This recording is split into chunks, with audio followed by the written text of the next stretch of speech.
जय हिंद साथियों। आगे का जो वीडियो है ये बहुत छोटा बनाने वाला हूँ। इस वीडियो में बस आप लोगों को मैं बताने वाला हूँ कुछ जो ज्वाइनिंग लेटर एसएससी जीडी का आ रहा है उसके साथ में एक कैरेक्टर सर्टिफिकेट का फॉर्मेट आ रहा है। उस फॉर्मेट को कैसे हम फिलअप कराएं, कहाँ से कराएं और कितना जल्दी कराएं। ठीक है, क्योंकि मैं जानता हूँ कि बहुत सारे ऐसे कैंडिडेट है जो हरेसमेंट का शिकार होते जा रहे हैं, बड़े बड़े अफसर के शिकार होते जा रहे हैं, जिनका काम नहीं हो रहा है, इधर से उधर उधर से इधर वो दौड़ा रहे हैं अफसर, बट उनका स्टैंप नहीं लगा रहे। उसके बारे में मैं बात करने वाला हूँ। तो चैनल पे यदि नए हैं तो चैनल को सब्सक्राइब कर दीजिए और आगे शेयर कर दीजिए। चलिए बिना समय गवाए हम लोग वीडियो को स्टार्ट करते हैं। देखिए, जो ज्वाइनिंग लेटर होता है उसके साथ में एक कैरेक्टर सर्टिफिकेट आता है। ज्वाइनिंग लेटर जो होता है उसके साथ में एक कैरेक्टर सर्टिफिकेट होता है, जैसे कि मेरा देखिए ऐसा आया हुआ है। ठीक है, इस कैरेक्टर सर्टिफिकेट में क्या करना है, तो सबसे पहले सिंपल से आप कान खोल के अच्छे से सुन लीजिए। बस मैं जो बता रहा हूँ वो काम करिए, आपको किसी के पास ज्यादा दौड़ने की जरूरत नहीं है। सबसे पहले आप अपने एरिया के थाना में जाइए, वहां पे जाकर आप एक लेटर लिखिए। उस थाना के जो ओसी होते हैं उसको एक लेटर लिख के दीजिए, जो मेरे को एसएससी जीडी के तरफ से अपॉइंटमेंट लेटर आया हुआ है, जिस अपॉइंटमेंट लेटर का ज्वाइनिंग डेट ये है, मुझे थाना से क्लियरेंस चाहिए। ठीक है, उस लेटर पे लिख दीजिए थाना से मुझे क्लियरेंस चाहिए कि मेरे ऊपर कोई केस दर्ज है या नहीं है। तो आप लोग अच्छे से जानते हैं कि आप लोगों के ऊपर केस दर्ज होगा नहीं, यदि होगा भी तो कोई दिक्कत नहीं है। ठीक है, बस वो सर्च करेंगे आपके नाम को। वो चीज होते हैं थाना के जो एसआई भी कर देते हैं, सब इंस्पेक्टर एएसआई भी करते हैं, असिस्टेंट सब इंस्पेक्टर, वो सर्च कर लेंगे कंप्यूटर के ऊपर में आपके नाम से केस है या नहीं है। तो उसके बाद आपको एक फॉर्मेट में बना के वो दे देंगे कि इनके ऊपर कोई भी एडवर्स केसेस नहीं है। ठीक है, यानी गलत तरीके का कोई भी केसेस दर्ज नहीं है, और स्टैम्प मार के थाना का दे देंगे। तो वो लेकर के आपको कहाँ जाना है, आपको वो बना करके रख लेना है। ठीक है, उसके बाद आपको किसी भी पंचायत में जाना है। पंचायत में जो कोई भी आपका प्रधान होगा, मुखिया होगा, ठीक है, और कोई भी आप देखिए, मान के चलिए कोई लोग ब्लॉक में रहते हैं, म्यूनसिपैलिटी में रहते हैं, मैं ग्रामीण इलाका का भी बात कर रहा हूँ, म्यूनसिपैलिटी का भी बात कर रहा हूँ। तो जो कोई भी ग्रामीण इलाका में रहता है तो वो उन्हें पंचायत में जाना है, अपने प्रधान से उनका रेसिडेंटल लिखाना है और कैरेक्टर दोनों साथ में लिखा के फोटो लगा के अटेस्टेड करवा लेना है। ठीक है, और जो कोई म्यूनसिपैलिटी एरिया में रहते हैं उन्हें काउंसिलर के पास जाकर के अटेस्टेड करवाना है, रेसिडेंटल बना के। एक डॉक्यूमेंट ये बन गया, एक पुलिस थाना का बन गया जो कि पूरा क्लियरेंस हो गया। ठीक है, दोनों डॉक्यूमेंट बन गए। अब आपको करना क्या है, आधार कार्ड के जीरोक्स और वोटर कार्ड के जीरोक्स, ये करके आपको 4-5 कॉपी करके रख लेना है। ठीक है, और ज्वाइनिंग लेटर के तो आप पहले से जीरोक्स करवा लेना भाई, और 2-2 कॉपी करवा लेना, और कैरेक्टर सर्टिफिकेट के कम से कम 5 कॉपी जीरोक्स करवा लेना।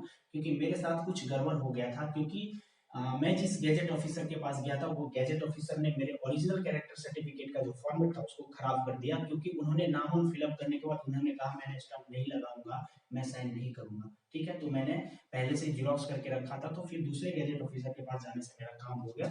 मुझे बहुत तकलीफ हुआ, बहुत ज्यादा घूमना पड़ा, इधर उधर दौड़ना पड़ा, लेकिन आप लोगों को ऐसा दिक्कत ना हो इसीलिए मैं आप लोगों के लिए वीडियो बना रहा हूँ।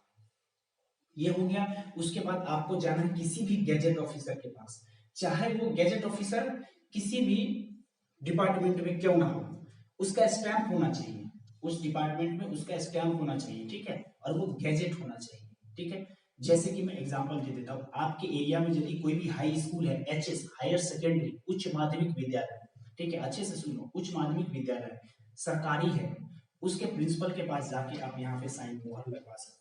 क्योंकि जब तक कोई भी गैजेट ऑफिसर, पहला साइन गैजेट ऑफिसर का ही होगा, क्योंकि जब तक कोई गैजेट ऑफिसर यहाँ पे साइन नहीं करेगा तो आपका डॉक्यूमेंट नहीं बनेगा। क्योंकि यदि गैजेट ऑफिसर साइन नहीं करेगा तो जो सब डिविजनल मजिस्ट्रेट होता है या डिस्ट्रिक्ट मजिस्ट्रेट होता है या उसका सुपीरियर ऑफिसर होता है, आपका डॉक्यूमेंट वेरीफाई नहीं करेगा और वो यहाँ पे मोहर नहीं लगाएगा। ठीक है, तो आप वहां पे जा सकते हो, किसी कॉलेज में प्रिंसिपल के पास जा सकते हो जो गवर्नमेंट कॉलेज हो। ठीक है, कॉलेज किसी में भी जा सकते हो, गवर्नमेंट कॉलेज हो बस।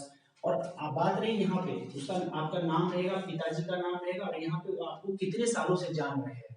तो 1 साल का मत लिखाइएगा, या तो 3 साल लिखाइएगा या तो 5 साल लिखाइएगा। ठीक है, वो लिख देंगे आप। ठीक है, यदि इधर उधर कुछ ले भी तो दे दीजिएगा, जानते ही आप लोग कैसे काम निपटाना है अपने को। तो ये काम आपको करना है। या वहां भी यदि नहीं होता है, कॉलेज में भी नहीं होता है, स्कूल में भी नहीं होता, तो आपको किसी भी मेडिकल ऑफिसर के पास जाना है जो एमओ है। मेडिकल ऑफिसर जिनका स्टैम्प होता है, ठीक है, MO मेडिकल ऑफिसर, उनके पास जाकर लिखवा लीजिए, ठीक है। उनके पास यदि नहीं लिखवा पाते हैं तो कोई भी सिविल सर्विस के जो एग्जाम क्वालिफाई किए हुए उनके पास भी स्टैम्प होता है, तो उनके पास भी जाके आप लिखवा सकते हैं, आराम से आपको लिख देंगे। लेकिन जिनके पास भी आप लिखवाने के लिए जाओगे वो आपसे क्लियरेंस सर्टिफिकेट मांगेंगे, क्योंकि उनको भी रिस्क है, उनको भी रिस्क है। क्यों रिस्क है? क्योंकि आप किस जॉब में जा रहे हो, आपके ऊपर कोई केस दर्ज है कि नहीं है, वो भी आपको हटाट करके साइन नहीं कर देंगे, जल्दबाजी में साइन नहीं करेंगे, वो सारे डॉक्यूमेंट्स देखेंगे। इसलिए पहले पुलिस वेरिफिकेशन का कागज बनवा लो। बहुत सारे ऐसे यूट्यूब पे चैनल है जो गलत तरीके से बात करते हैं, गलत तरीके से विद्यार्थी को गाइड कर रहे हैं, जिसकी वजह से उनका कैरेक्टर नहीं बन रहा है। उन्होंने कहा कि पुलिस वेरिफिकेशन नहीं करवाना है, सर्टिफिकेट नहीं बनवाना, आपको पुलिस क्लियरेंस सर्टिफिकेट बनवाना ही पड़ेगा, अदरवाइज आपका काम नहीं होगा, ठीक है। क्योंकि आप जिस भी गैजेट ऑफिसर के पास जाओगे, यदि गैजेट ऑफिसर जरा सा भी अच्छा होगा, तो रूल्स रेगुलेशन को फॉलो करेगा, तो आपका पुलिस वेरिफिकेशन सर्टिफिकेट देखेगा, ठीक है। आप कोई भी डॉक्टर से करवा सकते हो, चाहे वो एनिमल का ही डॉक्टर क्यों ना हो, चाहे वो एनिमल का ही डॉक्टर क्यों ना हो, ठीक है। तो कोई भी छोटे अस्पताल में भी MO बैठते हैं, मेडिकल ऑफिसर, उनका स्टैम्प होता है, छोटे अस्पताल में भी जाकर करवा सकते हो, बड़े अस्पताल में जाने की जरूरत नहीं है, लेकिन वो डॉक्टर सरकारी होना चाहिए। ये काम जैसे ही आपका होगा तो आप SDO में जाएंगे, सब डिविजनल ऑफिस में, सब डिविजनल ऑफिस में, या डिस्ट्रिक्ट मजिस्ट्रेट के पास जाएंगे, या सब डिविजनल मजिस्ट्रेट के पास जाएंगे, तीनों में से किसी के पास आप जाकर के अपना स्टेटस करवा सकते हैं, ठीक है। उसके बाद वहां पे आपको जाने के बाद क्या लगेगा, सारे डॉक्यूमेंट्स लगेंगे, इसके जीरोक्स लगेंगे, ज्यादा टाइम नहीं लगेगा, 1-2 घंटा बाहर बैठने के लिए आपको बोलेगा, स्टैंप लगा के आपको दे देंगे, रिसीविंग कॉपी पे आपसे साइन करवा लेंगे, बस आपका काम इतना में ही खत्म हो जाएगा। कहीं जाने की जरूरत नहीं है। चैनल को सब्सक्राइब कर लीजिए, शेयर कर दीजिए, समझ में नहीं आया तो कमेंट बॉक्स में पूछ लीजिए, ठीक है। मेरे एक दिन में सारे डॉक्यूमेंट भर के क्लियर हो गए, लेकिन मुझे बहुत दौड़ना पड़ा, एक ही दिन में बहुत मुझे दौड़ना पड़ा, ठीक है, क्योंकि कोई भी गैजेट ऑफिसर मुझे लिख ही नहीं रहा था कागज, मुझे पता नहीं था, मैं बड़े बड़े ऑफिसर के पास जा रहा था, लिख नहीं रहा था, मुझे क्या पता छोटे ऑफिसर के पास ही काम हो जाएगा, और मेरे घर के बगल में था गैजेट ऑफिसर, मैंने लिखवा लिया। आप लोग को भी यदि प्रॉब्लम है कहीं भी किसी भी तरह का कैरेक्टर सर्टिफिकेट से, तो कमेंट बॉक्स में जाकर के कमेंट कर दीजिए, मैं आपके सारे प्रॉब्लम को सोल्व कर दूंगा। जय हिंद, वंदे मातरम। अगले वीडियो में मिलते हैं।